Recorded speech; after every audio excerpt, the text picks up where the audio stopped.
बिस्मिल्लाहिर्रहमानिर्रहीम। नाज़रीन, मैं हूं अज़मत खान और आप देख रहे हैं प्रोग्राम अज़मतनामा। नाज़रीन, आज हम इस व्लॉग में गुफ्तगू करेंगे जस्टिस तारिक महमूद जहांगीरी के हवाले से, यानी कि उनके केस को लेकर के अपडेट आपको देंगे कि ताज़ा तरीन सूरत हाल इस वक्त क्या है, क्या डिग्री मनसूख हो चुकी है या नहीं। जामिया कराची ने जो किसी के नक्शे में रंग भरा है 35 बरस बाद, क्या वो रंग निखर करके सामने आए हैं या वो रंग सारे के सारे बिखर गए हैं। जी हाँ, सूरत हाल कुछ ऐसी ही दिखाई दे रही है कि वो जो नक्शे थे उनके अंदर जो रंग भरे गए जामिया कराची की इंतज़ामिया ने, जामिया कराची की सिंडिकेट ने, वो सारे तितर बितर हो गए हैं, वो रंग सारे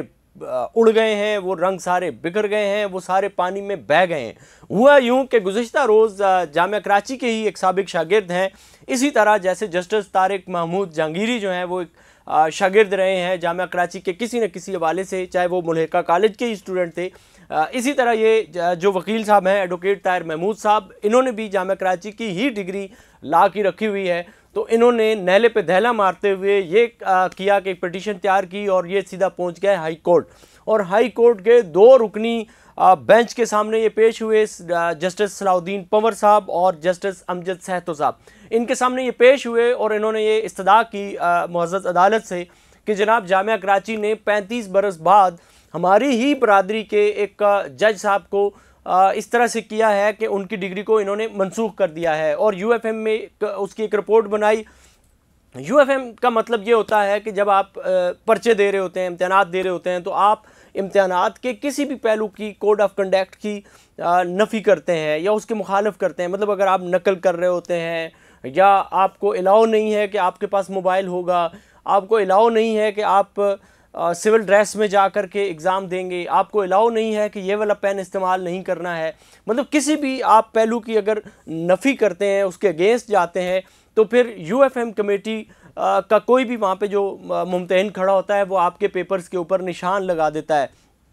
उसका सीधा सा मतलब ये होता है कि आप 3 साल के लिए डिसक्वालीफाई हैं, आप एग्ज़ाम नहीं दे सकते हैं। उसका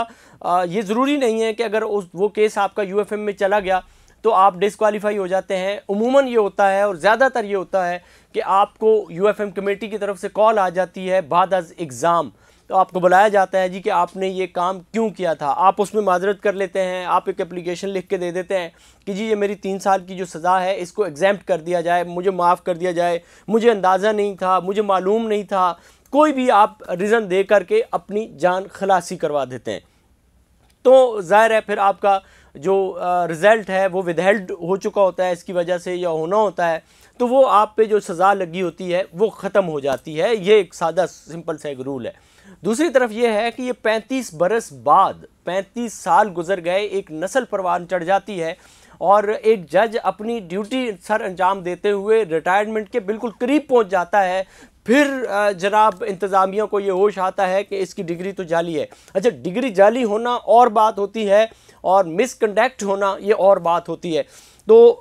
इन्होंने जामिया कराची ने ये किया कि किसी के दबाव में आए या नहीं आए या जो भी किया व्हाटएवर, इन्होंने उस जस्टिस तारिक जहांगीरी को सुने बगैर, जो कि एक जस्टिस नहीं फिल वक्त इस यूनिवर्सिटी के स्टूडेंट हैं, तो अपने ही स्टूडेंट को सुने बगैर इन्होंने एक फ़ैसला दे दिया जो कि कभी भी नहीं देना चाहिए। जजेस अगर इनके ख़िलाफ़ ऐसे केसेस के फ़ैसले बगैर सुने के देना शुरू कर दें तो आधी यूनिवर्सिटी जो है वो खाली होकर के रह जाएगी। ये सब का एक दूसरे को इनको हाल पता है कि यूनिवर्सिटी के अंदर किसका क्या हाल है, वाइस चांसलर कितने पानी में है, रजिस्ट्रार कितने पानी में है, दीगर इंतज़ामिया जो है और ख़ुद सिंडिकेट के मेम्बरान जिन्होंने ये फ़ैसला दिया है सरकारी किस तंजीम से हैं। खुद जो सिंडिकेट में बाज़ मेंबर हैं ये यूएफएम में नकल करते हुए पकड़े जा चुके हैं, अभी मौजूद हैं सिंडिकेट में, इन पे बाकायदा यूएफएम कमेटी ने रिपोर्ट्स दी हैं। तो ये खैर मामला चला गया इन दोनों जस्टिस साहिबान के पास, जस्टिस सलाउद्दीन पंवर और जस्टिस अमजद सहतो साहब के पास। तो उन्होंने यूनिवर्सिटी की सिंडिकेट को ये हुक्म दिया कि आपका ये जो इजलास था ये टोटली गैर कानूनी था, आपका ये जो एक्ट है ये टोटली इलीगल है और 3 हफ्तों बाद इसकी समाअत दोबारा कर दी गई है। ये आपके सामने हमने डिटेल ख़बर रखी है इसलिए कि ये ख़बर मैन ज़राए अबलाग में दबाई गई है, ये ख़बर मैन ज़राए अबलाग में नहीं दी गई اور ایجوکیشن رپورٹرز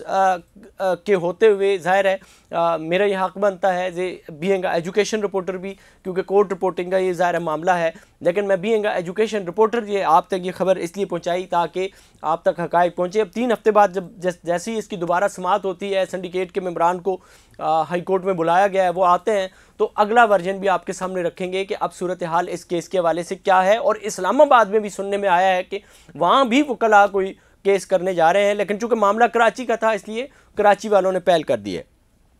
اب آتے ہیں ہم دوسری کورٹ کی خبر کے حوالے سے۔ آپ نے اسی کیس سے متعلق سنا تھا کہ ڈاکٹر ریاض احمد جامعہ کراچی کے سنڈیکیٹ کے ممبر ہیں، جس دن یہ فیصلہ ہونا تھا اس دن ان کو اٹھا لیا گیا تھا، غائب کر دیا گیا تھا۔ SHO بادرآباد نے ان کو ڈیٹین کیا، اللیگلی ڈیٹین کیا اور ان کو گھماتے رہے شہر کے مختلف تھانوں میں۔ اور ظاہر ہے یہ اپنی نوعیت کا ایک بڑا معاملہ تھا جس کا پوری دنیا میں پاکستان کے اس حوالے سے سبکی ہوئی ہے، اور پوری دنیا کے اخبارات میں انٹرنیشنل میڈیا نے اور پاکستانی میڈیا نے ان کو اٹھایا ہے، کیونکہ ڈاکٹر ریاض جو ہیں وہ ایک مختلف ایشوز پر جو انسانی حقوق سے ریلیٹڈ ہوتے ہیں اور ظلم و بربریت کے خلاف ہوتے ہیں، ان پہ ہمیشہ وہ بغیر لگی لپٹی کے آواز اٹھاتے ہیں، اور انہوں نے کبھی لیت و لال سے کام نہیں لیا ہے، انہوں نے کبھی منافقت سے کام نہیں لیا ہے، انہوں نے جس چیز کو جو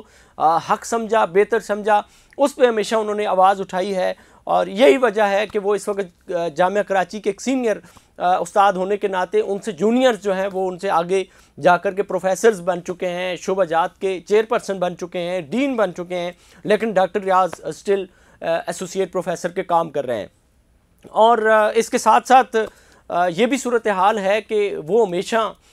کوئی بھی یونیورسٹی کی انتظامیہ ہوتی ہے وہ کھل کر کے اگر کوئی پالیسی ایسی ہوتی ہے جو اسٹوڈنٹ کے اگینسٹ ہوتی ہے، اساتذہ کے یا خود یونیورسٹی کے اگینسٹ ہوتی ہے، تو وہ کھل کر کے بات کرتے ہیں۔ تو انہیں اٹھا لیا گیا اور پھر وہ سارا معاملہ ہم نے آپ کے سامنے رکھا، اور اس کے بعد یہ ہوا کہ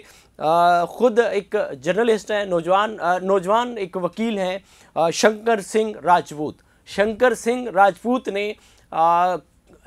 ایک پٹیشن تیار کی، آئینی پٹیشن تیار کی، اور وہ ڈسٹرکٹ اینڈ سیشن جج ایسٹ کے پاس لے کر کے گئے کہ جناب علی اس SHO کے خلاف بھی کارروائی کریں اور DSP کے خلاف بھی کارروائی کریں۔ 22A اور B کی انہوں نے یہاں پہ یہ آئینی پٹیشن داخل کی ہے، جس میں انہوں نے SHO، DSP اور SSP کو اس میں پارٹی بنایا، اور انہوں نے کہا جی کہ ان کو اللیگلی انہوں نے ڈیٹین کیا تھا، جس سے ڈاکٹر ریاض کو جو ہے وہ مینٹلی طور پر انہوں نے ہراساں کیا، اور ان کے ہزاروں شاگردوں کو بھی اس کا رنج و الم پہنچا ہے، اور اس پر ان کے خلاف کارروائی کریں کہ انہوں نے ایسا کیوں کیا تھا۔ شنکر سنگھ راجپوت کی اس پٹیشن کا کیا بنا ہے، جج نے کیا فیصلہ دیا ہے، SHO کو بلایا ہے نہیں بلایا ہے، کیا اپڈیٹ آتی ہیں آنے والے ولاگ میں، اس پر بھی بات کریں گے۔ آپ اس حوالے سے کیا سوچتے ہیں، کیا سمجھتے ہیں، آپ کی کیا رائے ہے، کمنٹ سیکشن میں ضرور بتائیے گا۔ اسی کے ساتھ اپنے میزبان عظمت خان کو دیجیے اجازت۔ اللہ نگہبان۔